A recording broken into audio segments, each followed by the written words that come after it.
Coming up, our reporters have first-hand information of what's happening at the border.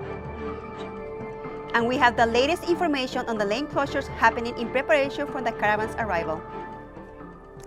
Horrific wildfires continue to devastate California. We'll bring you the latest updates. Stay tuned for your weather forecast, the Thanksgiving break. Newscene starts right now.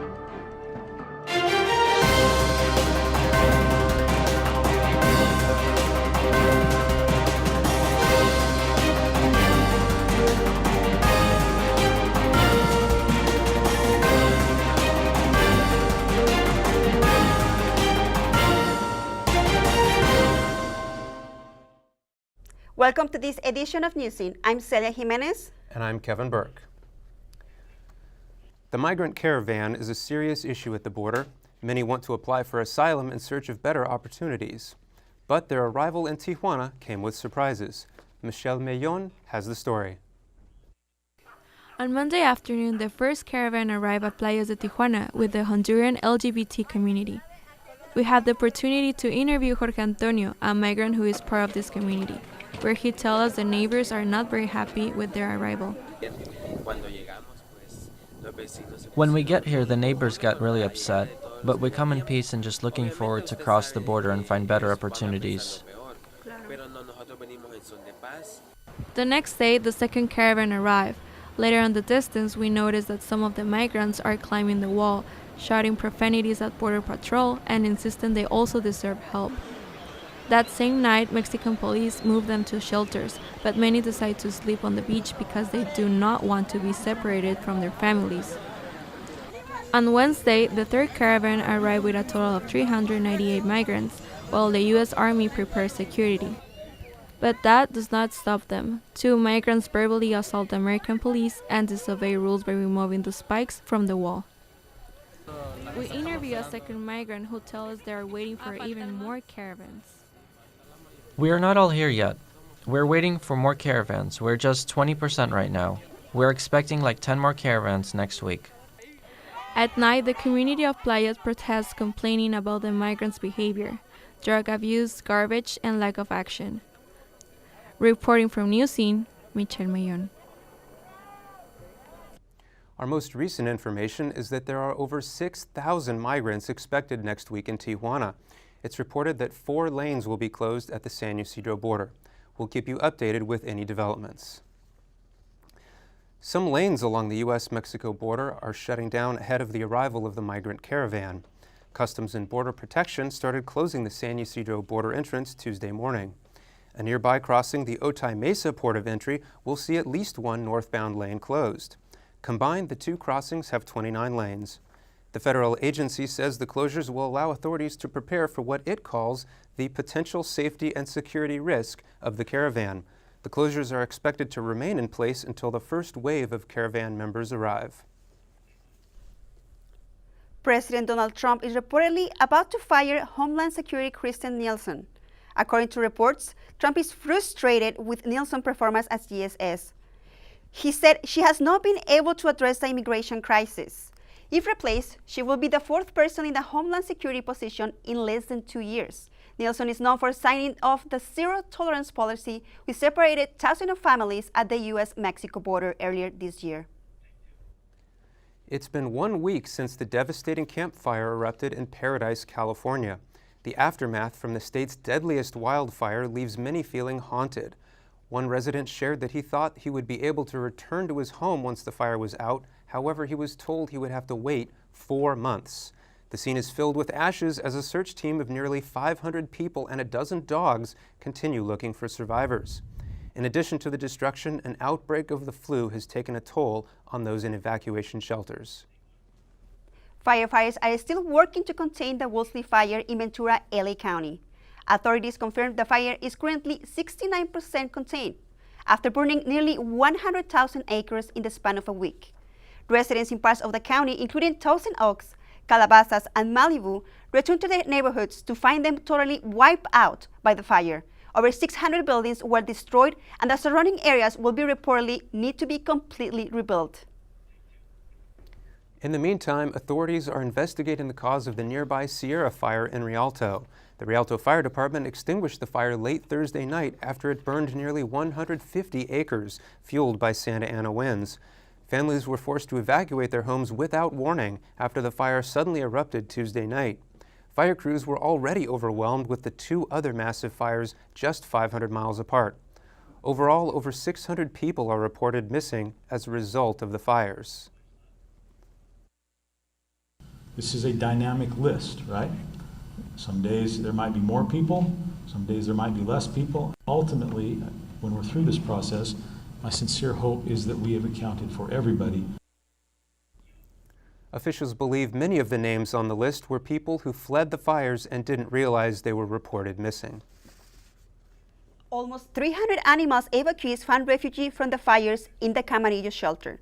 The shelter asked for donations of blankets, bath towels, Ziploc bags, and liquid laundry detergent to help care for the newly rescued pets. Shelters in general are currently overpopulated and are having a hard time dealing with the influx of pets they have to care for. LA County has opened 6 additional animal shelters to help host all the animals that are being evacuated and rescued from the flames. Disney World bans a Trump supporter for the second time.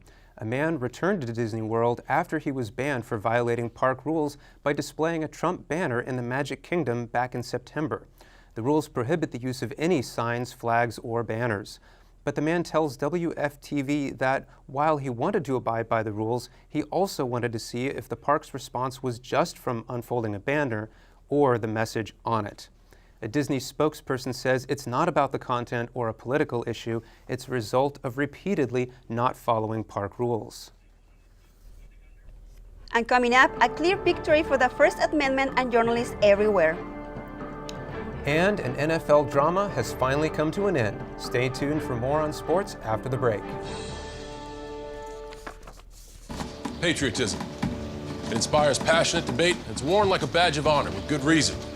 Because it means love and devotion for one's country. Love. But what really makes up this country of ours? What is it we love? It's the people. Almost half the country belongs to minority groups. People who are lesbian, African American, and bi, and transgender, and Native American, and proud of it. After all, what's more American than freedom to celebrate the things that make us, us? This year, patriotism shouldn't just be about pride of country. It should be about love. Love beyond age, disability, sexuality, race, religion, and any other labels. Because the second any of us judge people based on those labels, we're not really being patriotic, are we? Because love has no labels.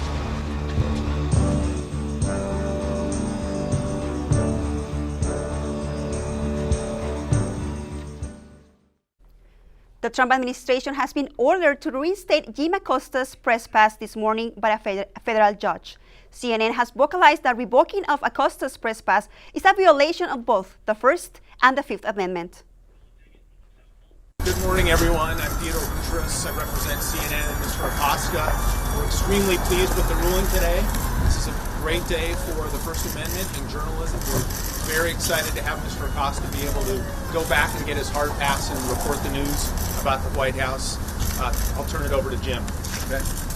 Everybody, thanks for coming. I just want to say something very briefly, and that is I want to thank all of my colleagues in the press who supported us this week. And I want to thank the judge for the decision he made today. And let's go back to work. Thank you. As of Friday morning, it is expected that Acosta will be back in the White House and reporting by this afternoon. Joaquin El Chapo Guzman has pleaded not guilty in his high-profile trial to international drug trafficking, money laundering, and conspiracy to commit murder.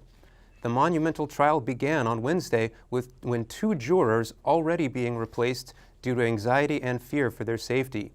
In the opening statements, El Chapo's accountant, Jesus Zambada, says he was a cartel member from 1987 until his capture in 2008 and handled all the bribes for high-ranking Mexican officials under El Chapo's orders. Zambada admitted that every month, Mexican officials received a total of $300,000, and that continued for over a decade. The trial is expected to last 4 months to fully dissect and evaluate El Chapo's cartel and their operations. Michael Avenatti, who came to be known after he sued President Trump on behalf of adult film star, was arrested in LA on suspicion of domestic violence. The LA Police Department said he was booked for a felony DV with a $50,000 bond. A police spokesperson told the Associated Press that the victim, which is his wife, has visible injuries but declined to give further details pending an investigation. Avenatti claims he's innocent and he has never been an abusive person. His first wife has come to his defense on social media, calling him, quote, a loving father, end quote. Avenatti has this to say about the allegations. I have never struck a woman. I never will strike a woman.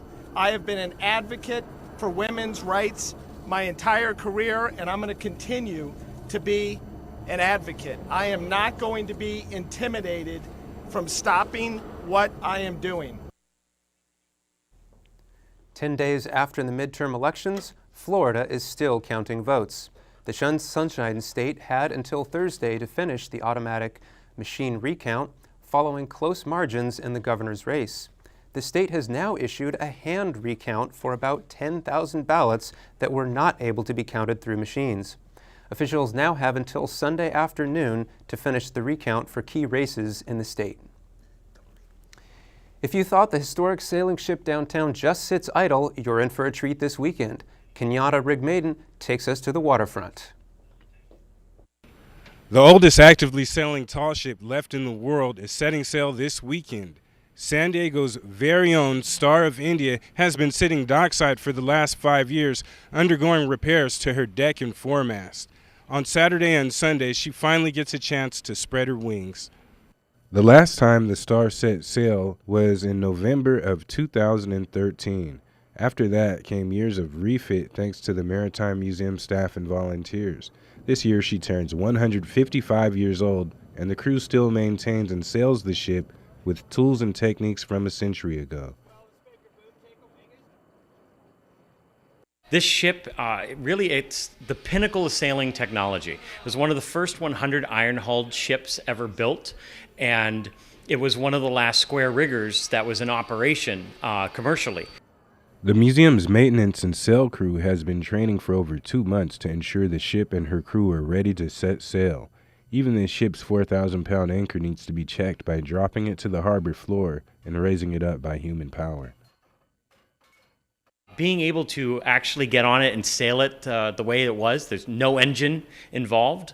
We're going to be out there sailing it the same way they did 155 years ago.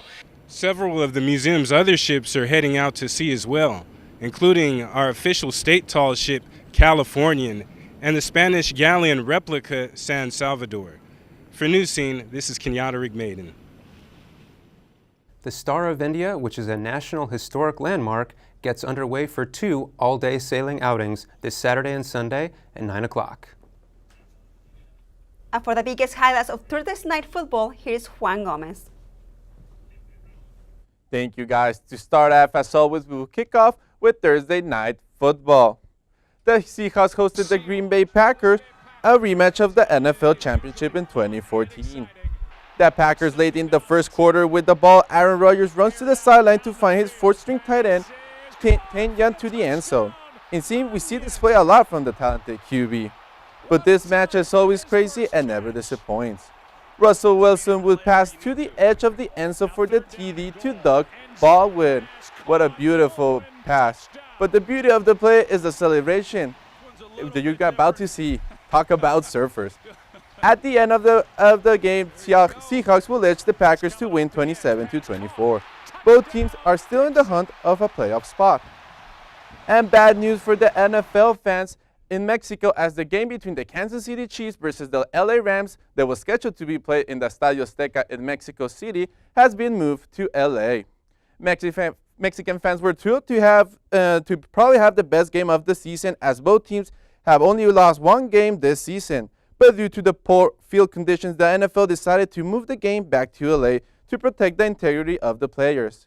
Fans who bought tickets will have a full refund, but many fans are upset due to the poor management of the field from the organizers, because the previous week the stadium held a concert, and well, the images speak for themselves. What a shame it is.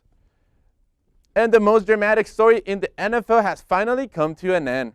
Running back Le'Veon Bell has failed to report for the Steelers at the deadline, and he's officially ineligible to play for the Steelers or any team this year. Steelers players react to Bell being a no-show this year with statements thanking him for all the cleats he left for them and bashing their name tag of his locker. It's safe to say that he's not a popular guy in that locker room. Yet the Steelers are doing fine with James Conner, who racks 10 rushing TDs and over 700 rushing yards. So Steelers fans don't expect seeing Le'Veon in black and yellow next season. And now moving on, the Lakers hosted the Trailblazers as what it was a roller coaster game for the Lakers. LeBron James and company looking for his fourth consecutive win. Rajon Rondo had to exit the game early due to a hand injury that will keep him at least 1 month out of the court. Big hit for LA. But LeBron James will take on the Lakers to win the game 126-117 and will hit another milestone as he passes Wilt Chamberlain as the 5th-time All-Scorer in NBA. The King, as always, doing Royal Hall of Fame things. And the San Diego City College Knights started the season 2 weeks ago.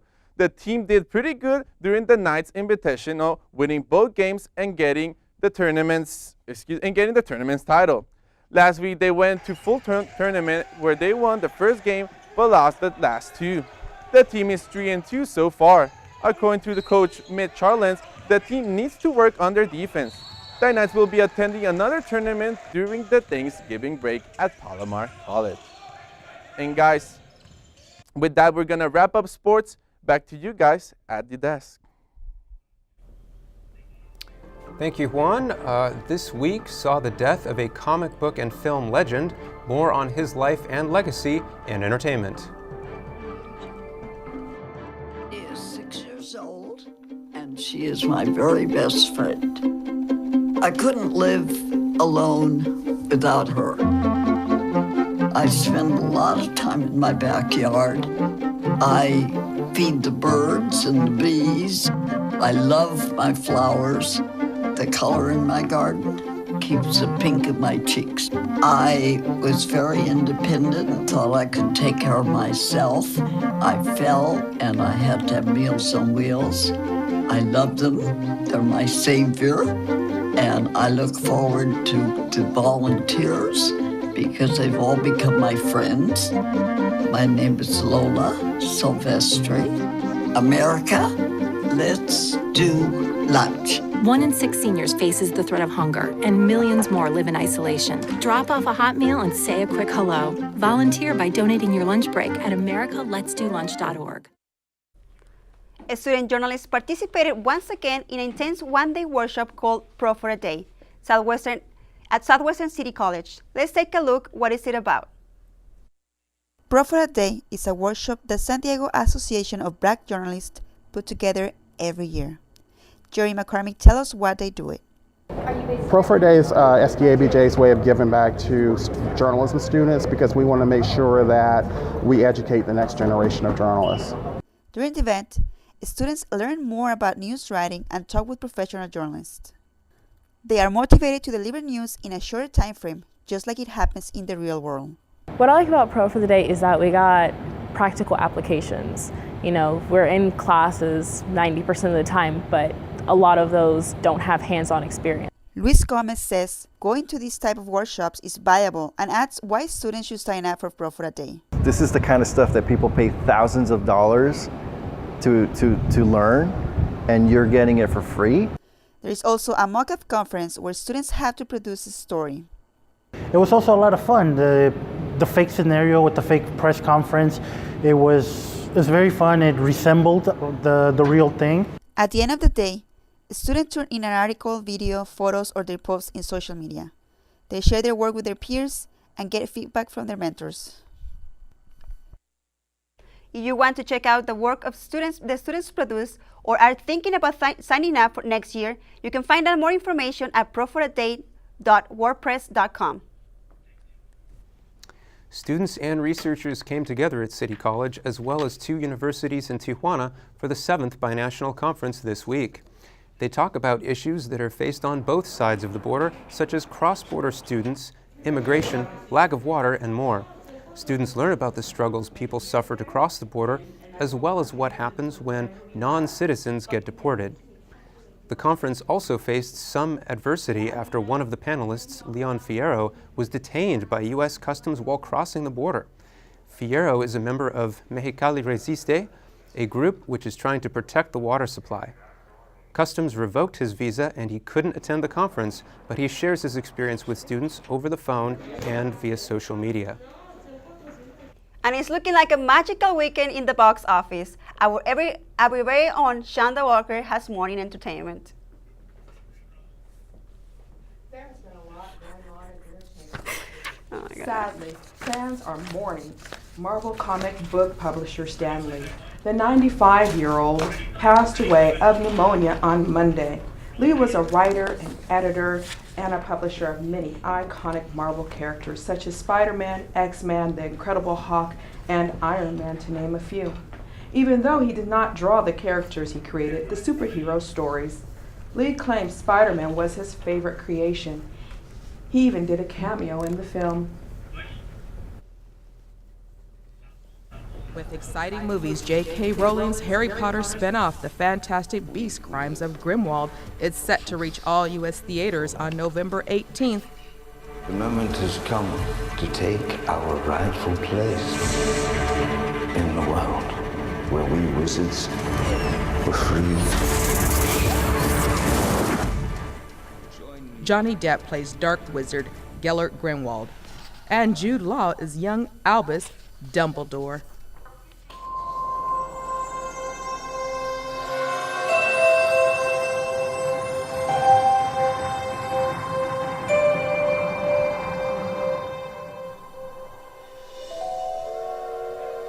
Disney is set to release Dumbo in March of 2019.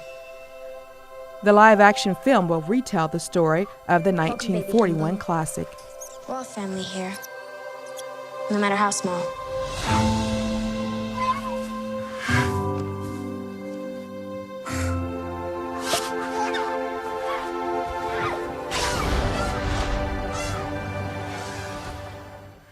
Did you just talk? Whoa. Did you just understand me? Oh my God! You can understand me! Stop! I've been so lonely! Ryan Reynolds is the voice of Pikachu. Time Warner released its trailer of Pokemon Pikachu. Thousands of viewers tuned in to watch. You're adorable. They can't understand me, kid. Can no one else hear him? Us together, and that magic is called hope. Yeah. So tell us what we want to know. It's coming to theaters in May.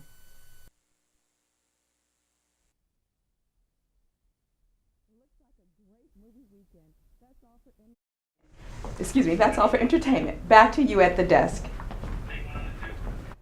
And right after the break, we'll bring you the latest weekly forecast.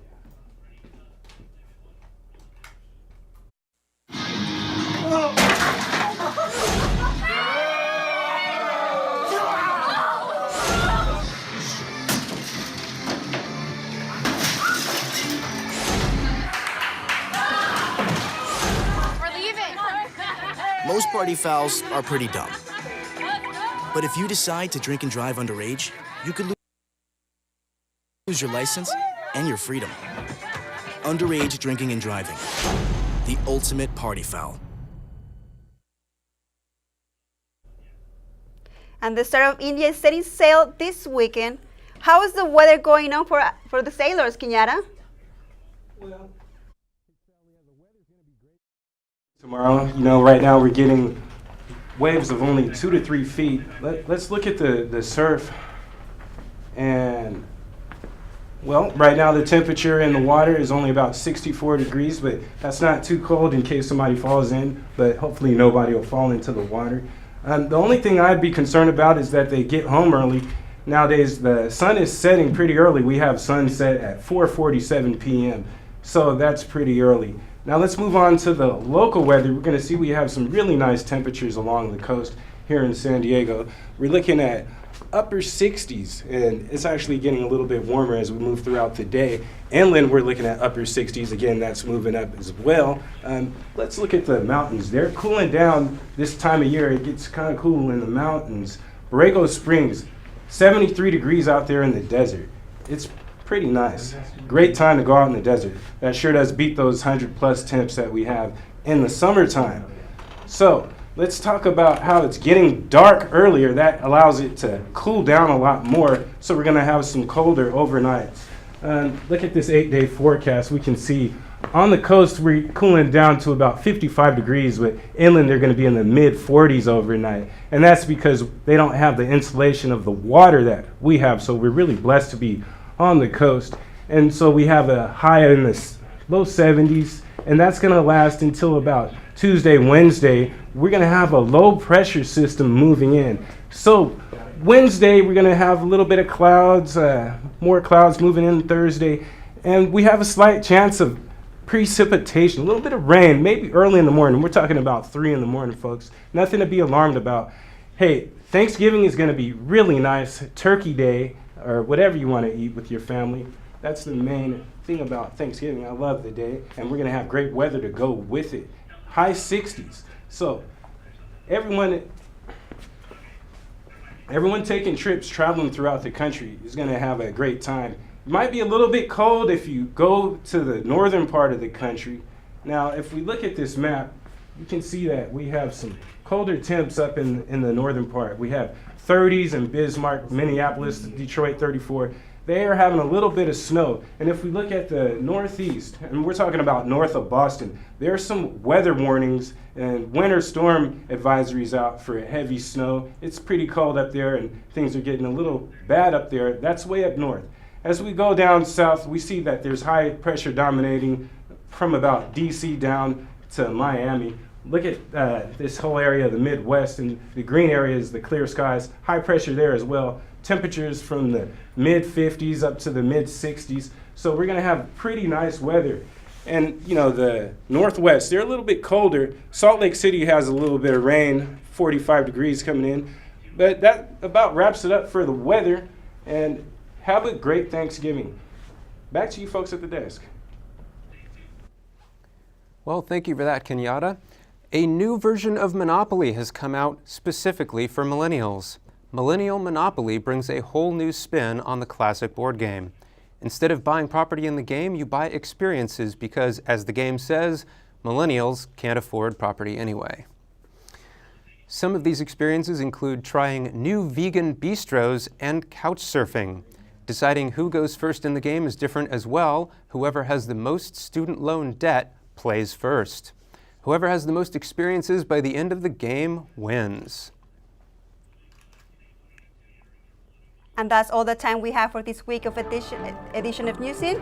Tune in, but not for next week because we have a break. And we'll have you after that week, national, international, and local news. I'm Celia Jimenez. And I'm Kevin Burke. Good night.